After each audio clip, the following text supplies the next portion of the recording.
Esta pregunta me importa un montón y por tanto la comparto muy claramente. Maestra Marta Patricia, gracias por darme una respuesta. ¿Qué es la fuerza? Mm. La fuerza se expresa de diferentes formas. La fuerza, para mí, al día de hoy proviene de un lugar sutil, no de un lugar manifiesto. Aunque se manifiesta en la materia, proviene de un lugar sutil. Ujú. Proviene de varias fuentes, pero ahora la ubicas en lo sutil.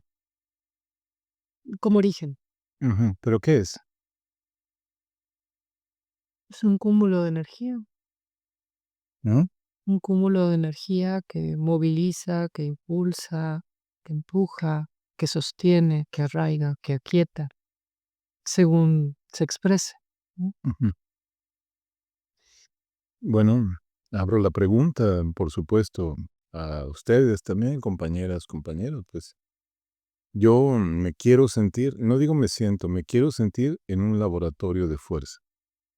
Tengo un seminario particular que he dado en llamar Laboratorio de Fuerza Dionisiaca, entendiendo al dios Dioniso y su entorno como un régimen particular de fuerzas particulares,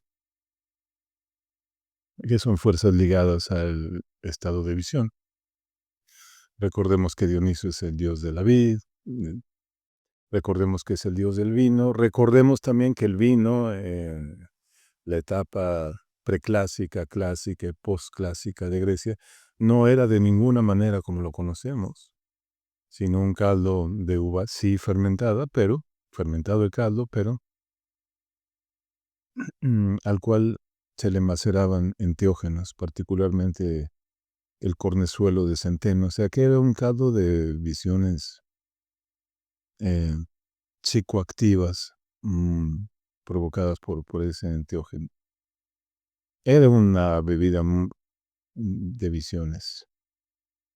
Entonces, en este entendido que hay fuerzas que despiertan a través de agentes externos, también en la danza se entendía que hay fuerzas incrementadas que despiertan por medio de agentes internos que hay que estimular, es decir, no necesitamos un peyotazo, un vino con enteógenos para producirnos visiones, sino está la posibilidad de activar esos dispositivos orgánicos. ¿Se entiende?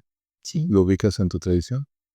Sí, totalmente. De hecho, tanto en la tradición del yoga como en la tradición de la rueda medicina, aun cuando en rueda medicina se usa mucho la medicina, se nos invita a reconocer que no se necesita de ninguna sustancia externa, que se puede generar esa química de forma interna, mediante la respiración, mediante la atención, mediante la visualización y la dirección de la energía.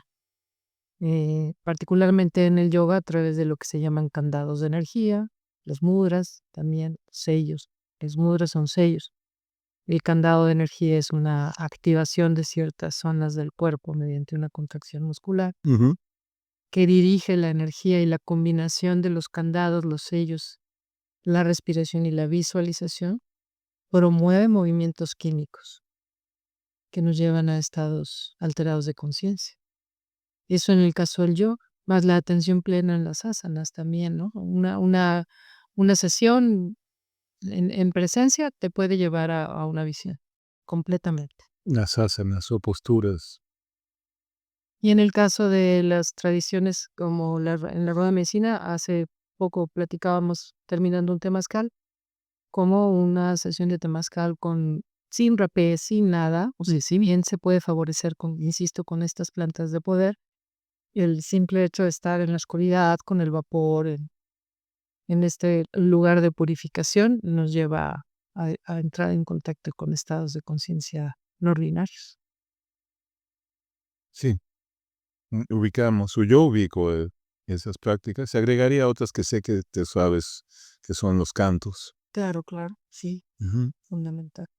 Y la poesía, que es una forma de canto, si quieres, no tan marcadamente melódico o no necesariamente acompañado por instrumentación. De hecho, puede ser escribiendo poesía, no solamente leyendo poesía, o pensando la poesía en voz baja. La poesía como un camino hacia lo divino también. Las tradiciones antiguas de vinculación con lo sagrado, todas tienen estos dispositivos de uso incrementado de energía. La danza, ¿no? Simple, volvemos a la danza ritual, como tú lo has nombrado, no la danza necesariamente desde un espectáculo escénico o estético, no, la danza llevada a cabo desde el lugar de la intención, etcétera, ¿no? Alrededor del fuego con los tambores es sumamente extática, ¿no? Sí, nació para ello, como una de las llamadas técnicas arcaicas del éxtasis, siempre comprendiendo que no se trataba de bailar, porque antes no se bailaba como lo que nosotros podemos identificar a manera de baile. Mm, sí, por supuesto que intervenían conjuntos de gestos, pero no era el gesto lo que importó, o lo que sigue importando en las danzas que perviven, sino la intencionalidad que tú bien dices, llevada al terreno de lo energético, sería marcar el gesto con la señal de la voluntad, con la señal de la energía. Esa marca es un sigilo. Todo movimiento puede ser danza, eso hay que comprender. Pero no todo movimiento es danza. Cuando lo es porque está marcado con el sello de la voluntad, lo cual quiere decir, pues, una serie de recursos. Ecualizar la energía es el territorio de nuestra práctica. ¿Cuántas maneras hay? Mencionaste ciertos dispositivos lejanos en el tiempo y actuales, quizá la mayor parte de ellos. ¿Cuáles son los principios que los rigen? Uno, para mí, es esta cualidad de incrementar la energía a voluntad, lo que llaman en algunas tradiciones, en la danza balinesa, por ejemplo, hacer hervir la energía. ¿Cuáles más? Por ejemplo, los mudras. ¿Cuál sería el principio de intencionalidad de los mudras? ¿Cómo se cargan? Y se activan los canales energéticos, ¿no? Con sí, con una fricción principalmente en las manos, de una forma precisa, con una cierta técnica, pero de nuevo, entendiendo desde dónde y para qué estoy haciendo lo que estoy haciendo. Exactamente, eso es principal. Y ese entendimiento de los mudras se encuentra en el principio de mi mano soy yo. Sí, y mi mano es el universo. El Y universo está en mis manos. exactamente. Brillante, maestra. Ese principio hermético de hacia arriba como abajo, de lo grande en lo pequeño, de lo pequeño es el universo. Es un mapa, ¿no? Es un mapa, Ujú. exactamente. Cada dedo está ligado a un planeta, está ligado a un elemento, y así se van haciendo las combinaciones. Y como sucede también en otras tradiciones, la posición o el lugar en donde se coloca el sello o el mudra o el gesto también fomenta distintos estados. No es lo mismo colocarlo hacia abajo que hacia arriba, cerca del cuerpo que lejos del cuerpo, del lado derecho que del izquierdo, a la altura del entrecejo o a la altura del vientre, ¿no? Ahí va, se va dirigiendo la energía de forma distinta, con la fuerza, pues. Ujú. El aprendizaje, aquí cabe mencionar, porque creo que es un momento muy oportuno, es un aprendizaje no de los gestos en sí, sino de autoconocimiento. Eso es primordial. No es con intenciones de mis emociones, de ser mejor persona, nada de eso. es porque si yo no conozco mi caudal energético y sus variantes, sus modos de asociación, sus alcances de proyección, sus capacidades de recepción, no puedo progresar en un camino que es complejo, que dura entrenamientos de muchos años, pero son de autoconocimiento. Sí, de autoconocimiento y como hemos estado charlando en estos días de un conocimiento que está vivo y que como está vivo está cambiando todo el tiempo y se está transformando. Lo que me funcionó ayer para cierto estado no necesariamente me va a funcionar. Debe estarme observando todo el tiempo. O sea, si bien hay como, es como cocinar, ¿no? O sea, tu dedo tal tiene la energía del sol, tu dedo tal tiene la energía del agua, pero no es una fórmula que siempre aplique para que vaya a ser igual en todo momento, porque mi condición está cambiando todo el tiempo. Entonces, es otra vez el laboratorio en el que ese autoestudio, ese autoconocimiento, esa autoexploración viva ha de ser todo el tiempo en presencia, en atención y estar también descubriendo nuevas formas, ¿no? Completamente de acuerdo, es una observación muy clara que nos ayuda, nos aporta, porque allí marcamos otro principio preciso y de alcances que no solamente ahora se implementan en el cuerpo, se han implementado en la técnica, en el diseño de muchas máquinas que nos sirven eficientemente precisamente porque se tienen esos principios. Me refiero a los principios electromagnéticos, de vibración, de producción de frecuencias determinadas a partir de la vibración y de asociación de elementos sin que tengan que estar en contacto físico, sino a través de descargas energéticas, como funcionamos con las neuronas. Ya delante de nosotros ahora, compañeras, compañeros, hay un libro que está leyendo la maestra, que se llama Neurociencia del Cuerpo, de esta conocida neurocientífica española Nazaret Castellanos, y yo te aseguro que mucho de lo que estamos hablando ha sido asimilado por la neurociencia del cuerpo. Sí. Ya se sabía en el ritual, no en los términos de la neurociencia, pero Mm.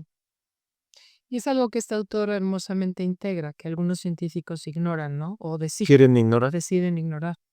Es muy, muy lindo que ella da cuenta de esto, ¿no? De esto ya lo decían los egipcios, esto ya lo han dicho las tradiciones antiguas de tal o tal lugar, y ahora nosotros lo estamos analizando y, mapeando de esta manera, etcétera. Es muy honesto de su parte, pero además da un gran servicio a gente como nosotros, que podemos ubicar nuestras investigaciones. Recordemos, compañeras, compañeros,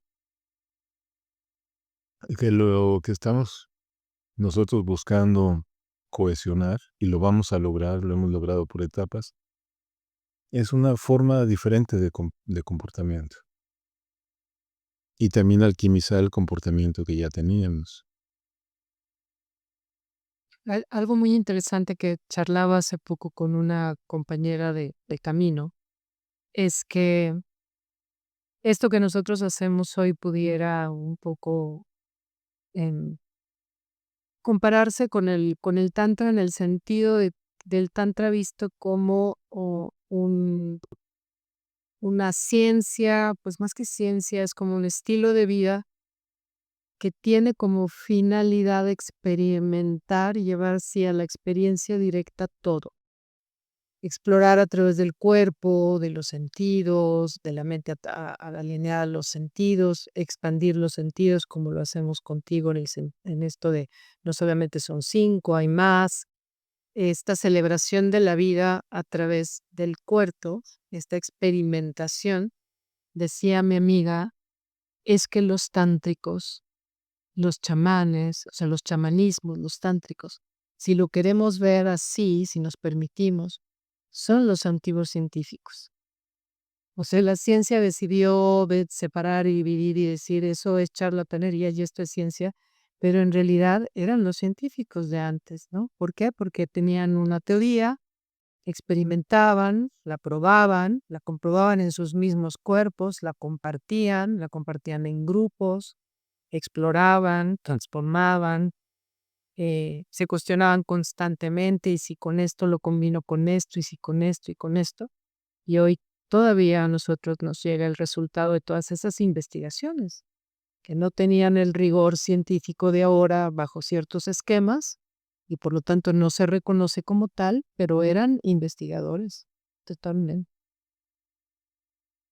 Y las consecuencias de sus investigaciones, pues, son la vida actual, porque nuestra especie ha logrado estar viva en momentos decisivos de su historia gracias a los conocimientos comentados por esos protocientíficos o científicos no legitimados como tales. Y esas son fuerzas. Sí, compañeros y compañeras, esta es una conversación de repaso de elementos principales de nuestro trabajo, que viene, creo, en momentos muy oportunos, pero no se quedará en la invitación al repaso, sino en la proyección hacia el fin del seminario de la cuerpa coreomágica. Es una proyección importante porque yo creo que estamos invitando, maestra, a que consideremos el laboratorio de nuestras fuerzas en el entendimiento de no tomar nunca la fuerza como algo homogéneo y simétrico, como sucede con esta figura de la pila, que es un bloque que crece, disminuye y está al 40% mi pila. No es así en el cuerpo. Las fuerzas pueden tener muchos matices, ¿no es así? Sí, completamente. Incluso puede estar al mismo tiempo el cuerpo sentirse lo que llamamos fuerte Ujú. y tener una mentalidad debilitada mientras el cuerpo se siente fuerte, por ejemplo, O viceversa, o viceversa. tener carencias físicas evidentes, falta de ciertos miembros o una incapacidad de condiciones corporales y tener el individuo una fuerza descomunal. Sí, esa fuerza que se hace llamar como fuerza interior o, sí, fuerza sutil. Sí hay distintas expresiones. Puedo pensar ahorita en la fuerza mental, ¿no? Ajá. Esta determinación de la mente a dirigirse, a aquietarse, a enfocarse. Hablábamos el otro día en las sesiones de la mente de chango y cómo observas a los changos que se alborotan y luego tienes la disciplina y la fuerza mental para dejar de jugar con los changos hasta que integras a los changos, ¿no? Por ejemplo, esa es una expresión de la fuerza mental.